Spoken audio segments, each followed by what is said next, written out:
So they've just outgrown your log, have they, do? Termites are in the log, actually. I've got, It's not a real bad log, actually, but yeah. It's been a bit awkward for you, hasn't it? Oh, yeah.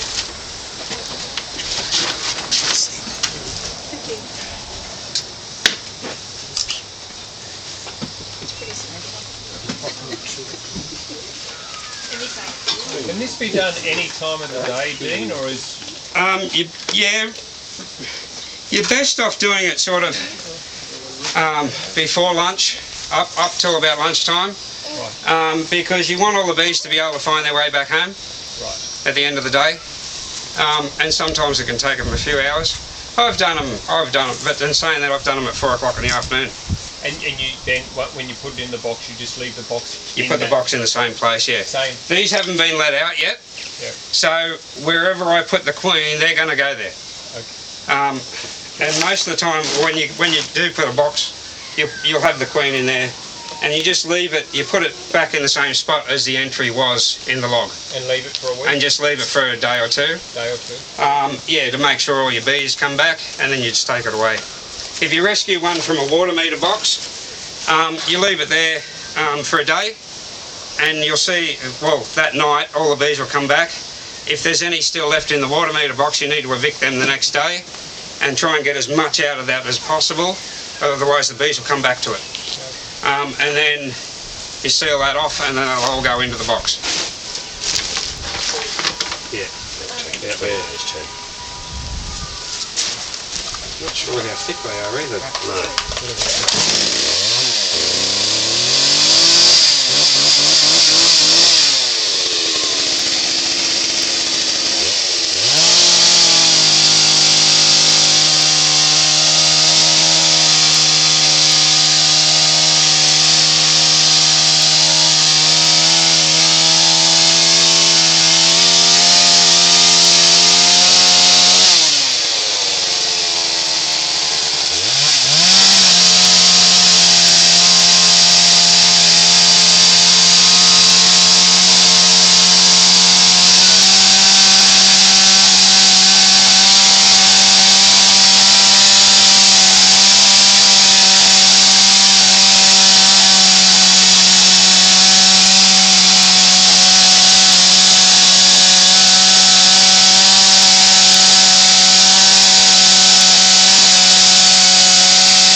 You covered?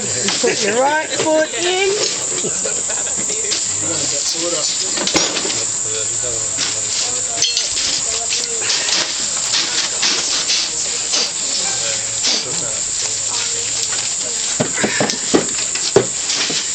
This one. Give that brush off.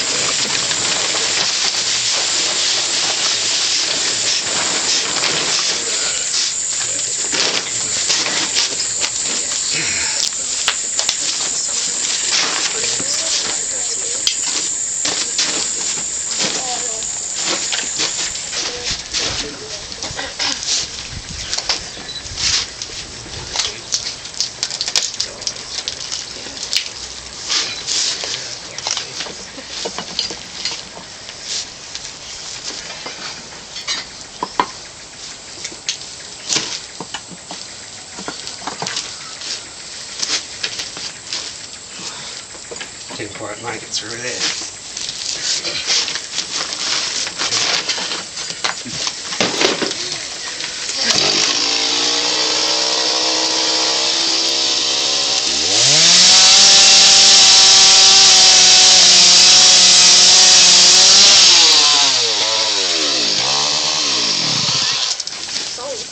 Hopefully that was enough.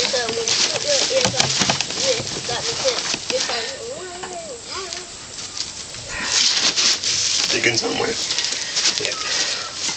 Try not to go too deep.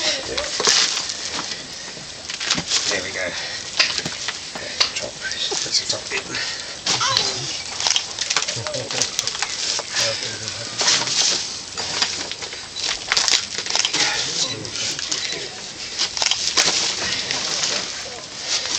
TC. It's almost like a gender reveal, isn't it? It's a shame to cut it open. Yeah. Well, see, they don't have a lot left. There's no room left for them to expand any further. The advancing front is here.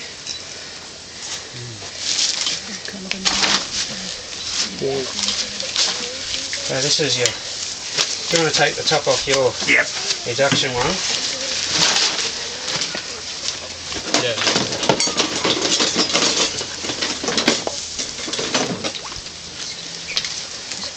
Just shoot them off.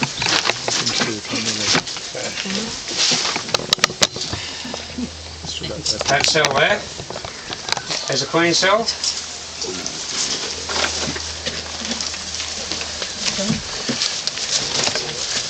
The big long one. Yeah, the big one there. See, they don't produce a lot of queen cells.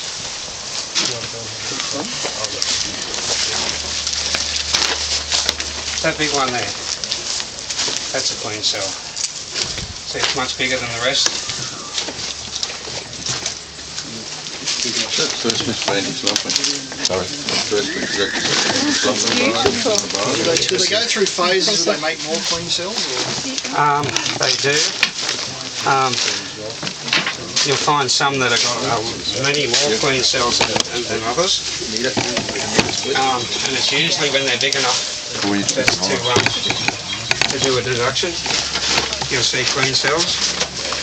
See, look at the beautiful spiral brood that they make. This was the daughter Hive. And they just weren't building any brood. Yeah, we're gonna plant it. Give it a bit of brood.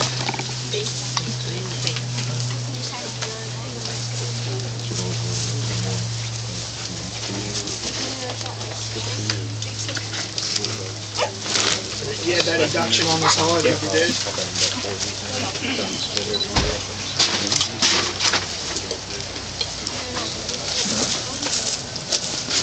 Now these cells that I'm putting in here now are the ones that will be hatching the quickest. Yeah, on the bottom. You're in front of the camera. Yeah, the advancing front basically. Oh, the top of the brood? Yeah, the top of it. Well, where the advancing front is. Sometimes the advancing front can be at the bottom. Dan, can you point out the queen cell again? Yep, actually I'll get this out and we'll see if we can find the queen.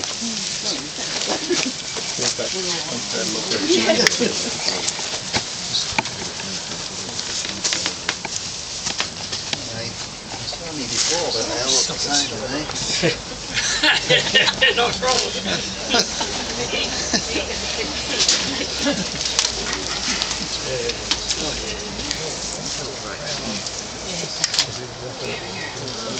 Better. Have you got one? Just to see where it is. Yeah. I think to see you're a bit calmer. Excuse me. Sorry, I've got a camera. Pointing on there. More one out there. But it's just a lot about that ground. Oh yeah. Really good. Oh, that's beautiful. We've got 3 hives. And I'm trying to do 2 That this resin here that they've been using to build these cells from is from the pink bloodwood. See the colour?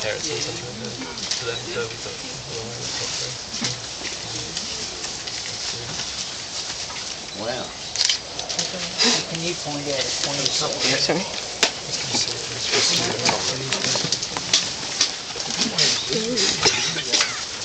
See if we can find some queens. Do you think there'll be more than one? No, the cells. They'll only be one queen. Get this off now.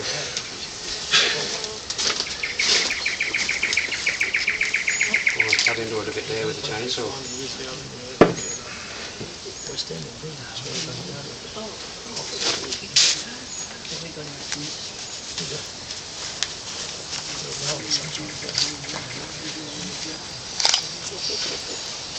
It's not a big one, is it? No, it's not a big one. And they see they don't have any more room to expand within that log. So what happens if they have no room to expand? They'll just stay the same size as what they are. Right, They won't. A certain amount of them die out. Yeah, they die and there's new ones replaced. There it is. Just there. Good stuff. That big cell. Yep. Together. Yeah, it's like 2 cells together. Ah. I think I'll be able to spot that. Okay.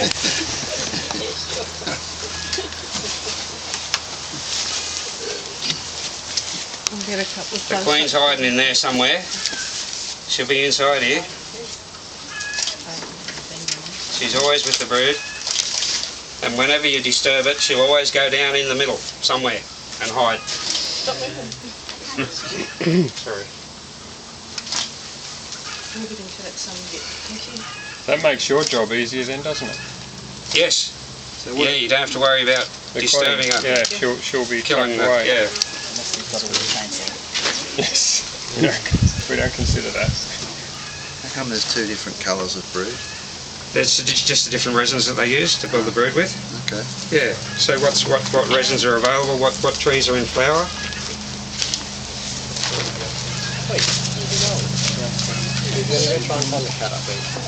Bring that to you then. Oh, sorry, I'm right behind you. Good if you want some close up, there's some here. That's a view, There yeah. must have been a lot of palm trees around, maybe. There's about 4 palm trees in the area. There you go.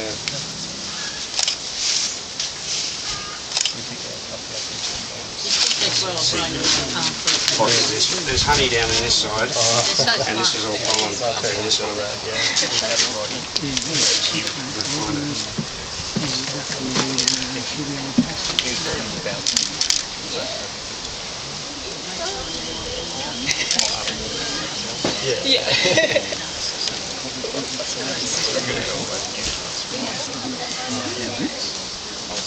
No,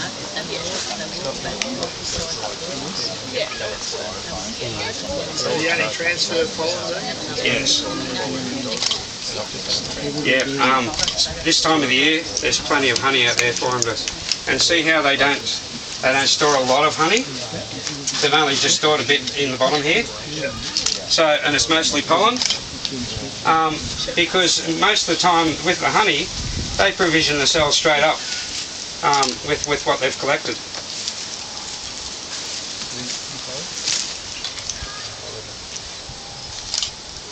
So will you go and try and get as many queens out of there as possible, or is that it? No, there'll only be one queen. One queen there? Yeah, and that's it. All right. And what about the egg? The cell? Yeah, all the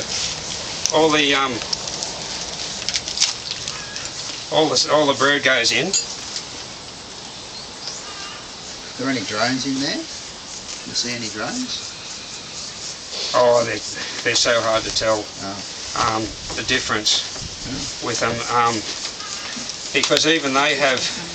You look at their back legs, and their back leg isn't as pronounced as the females, but they will still be able to carry something because they carry stuff to the new colony. You mean they actually do some work? No. They can do some work when they're going to the new colony. Well, how old do you reckon this colony is? This could have been in here for 20 years, but because of this is the only room they had. They didn't have any more room. It's still all taken up with the termite, what the termites left. So with no more room to move, it was never going to expand beyond what it is. And then it's vulnerable to Kadaji infest. Yeah, like if this was in the wild, a lot of them do get wiped out in the wild because of the Kadaji seed. We never used to have so many. Yeah, they leave it all over the front of their neck.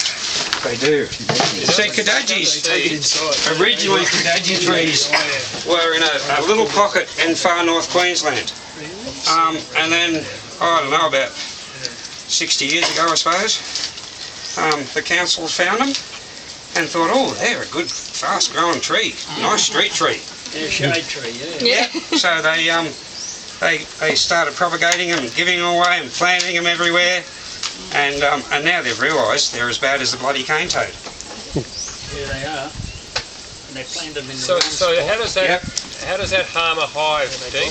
The Kadaji seed? Yes. What happens is the bees, they're addicted to the resin. See, and this is why they couldn't expand out of the range that they were originally in. Because what they do is they bring back the seeds along with the resin. They don't mean to bring the seeds back, but the seeds are in the seed pods where they collect the resin from, and they stick to the bee. Now they'll try and get that off before they get back to the hive by visiting other plants and things like that. But if they can't remove it, most of it will end up in the entrance of the hive. What's this fly because of the here? sticky stuff around the entrance. There's a fly. Yeah, that's all right. Is that a normal fly? Yeah, that's a normal fly. So you can assist them by just cleaning the entrance? Yeah, you've got to keep the entry clear, because in the wild what happens is they come back with all these seeds, and eventually the entry gets clogged up full of seed. It suffocates the whole hive. I've got an induction and the whole floor is full of the seed. Yeah, that's the way they manage them. But that's okay, isn't They it? put it in under the floor, yeah. But the entrance is really chocked.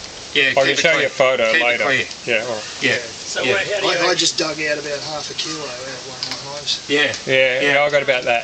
It was so soft it just kept slumping over the entry hole. Oh, It no, will, no, no. yes. Mine's on the bottom Yes. step. But Now they Why did. did you take it out? Tim did some. Actually, I like that. All right. I had to get in and be brutal and get it out. Yeah. Tim did a bit of well, some bloke. Tim organised it, I think, but a bloke did some research on Kadaji seeds, and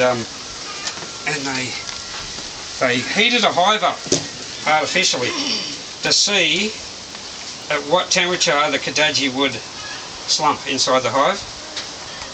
But the way they did it, they heated the hive up from underneath with an artificial heater.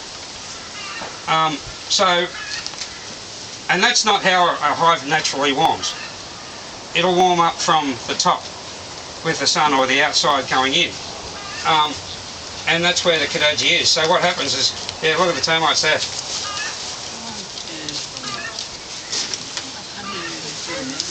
Yeah, they preferentially drop it right at the entry too. Yes, yeah. Yeah, and you'll see them. They'll put it around the entry tube on the inside as well. So that's all honey that you're taking out now? That's all honey, yeah. And that's all the honey that I had in that one. No brood Wasn't at a lot. all? No, all the brood's in the box already. And then in the spiral stuff? Yes, that's all the brood. Oh, tasty. But they help the bees in some regard, don't they? Oh, yeah, They make the hollows. Yeah, Nice and tangy. I was telling you, you know, existing hive. I'm glad we're gone. Yeah, I separated the going on beautifully. How long did you have it in there for? There's massive adagio happening. Oh, that could be. All the foragers couldn't get back to it. Seal it I've sealed up like that. But this one really weak. So I got him, took him all out of road. The anthrax in it, give him a boost again. Oh, I Steroid flies flying around everywhere. Have you done any inductions on So it's got a bit of weak. Had to get that in. Oh, that's it.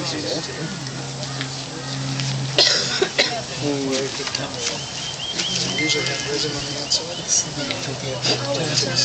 They'll build up nice through that. You smell that? This is one of Bob the Bee Man's hives. He likes dividers, Oh, using yeah. dividers, and they'll build the brood up the centre here, and then they put their stores on the top. They've still got access up through these slots. The idea behind it was so you could split a hive. You split a hive without opening honey pots and all the rest of it. And that's why he designed these. So you didn't put any honey in there? No, just pollen. Just pollen? Yeah.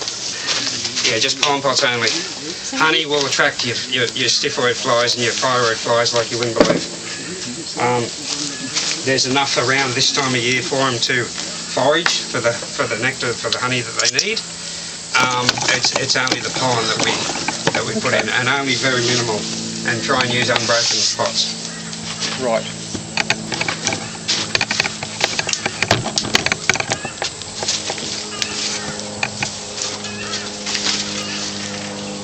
So you're doing them a good service by dividing them, eh? Yes. Well, by taking them out of this log and putting them into there, they can expand and they can grow big now. Whereas they'd never be able to move any further past that. So that was it. You put a bit of pollen in and the brood. Yep. And that's it. That's it. Try and keep it as clean as possible. Okay. With the bees in there, No. Oh, no, they'll all move into here. They'll all move into this one. Do you have a view coming off of this one? Just sitting on top of it. Just there. Oh, yeah.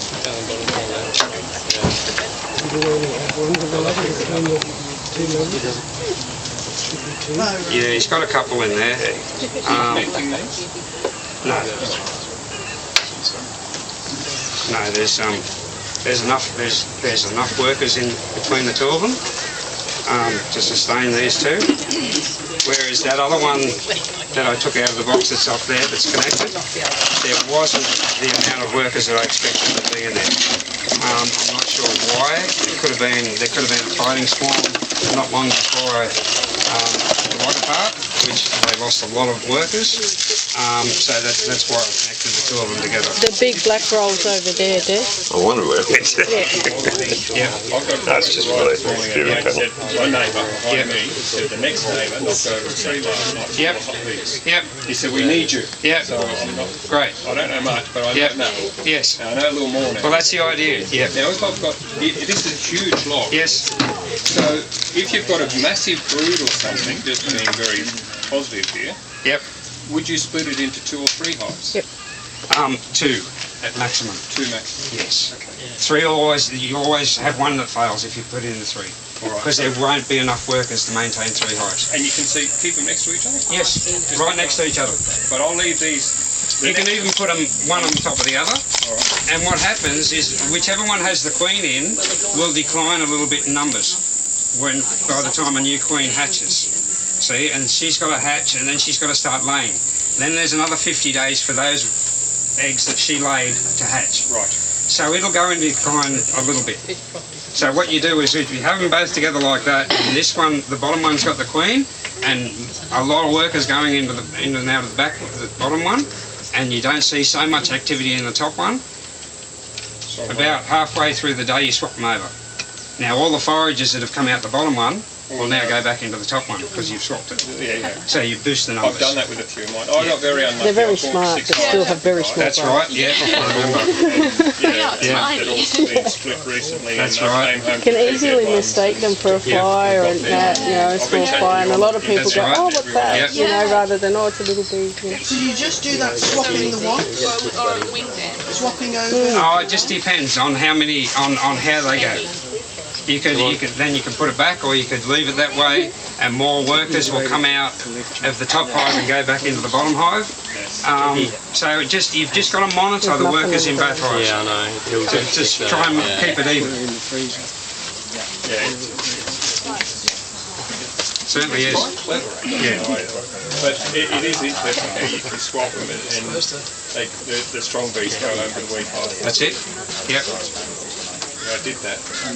And because they're related, they don't know any difference. It's all the same hive to them. My fighting hive was because one of mine were THs. Yes. Now that's gone to nanas. Yeah. There you I've go. only got CCs of Yeah. it. Yeah.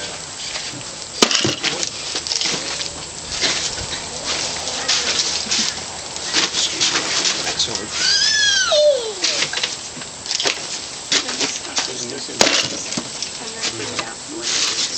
Can I dip your finger in the hole? Yep. Danny? We've got a jar for tasting on the table we do after this session. I thought that honey tasted different to what we had the other day. Wow. It depends on where they go. Yes. It very much does, yes. They taste differently too depending on which timber they're growing in. So they'll take on the flavour of that tree. So the bloodwoods taste different to the tallow woods, taste different to the gums. So it's like a honeybee. Yes. Yep. So it takes on some flavour and tinge from the timber. Amazing. The pollen though, if you taste the little pollen, which is this yellow stuff, if you've ever had a shortbread biscuit, tastes like that. So it's really quite nice, but unusual texture. But it does taste like... We'll be all about that. Yeah, the buggers are still working in there, look. As you can see, there's not many bees left here that all taste the same. Yeah, Yes, they all taste different. pretty much. That one there. Poor woman. So are we done on this one, huh? Yep. Alright everyone, let's have a 15-20 minute break. There's water and biscuits up on the table.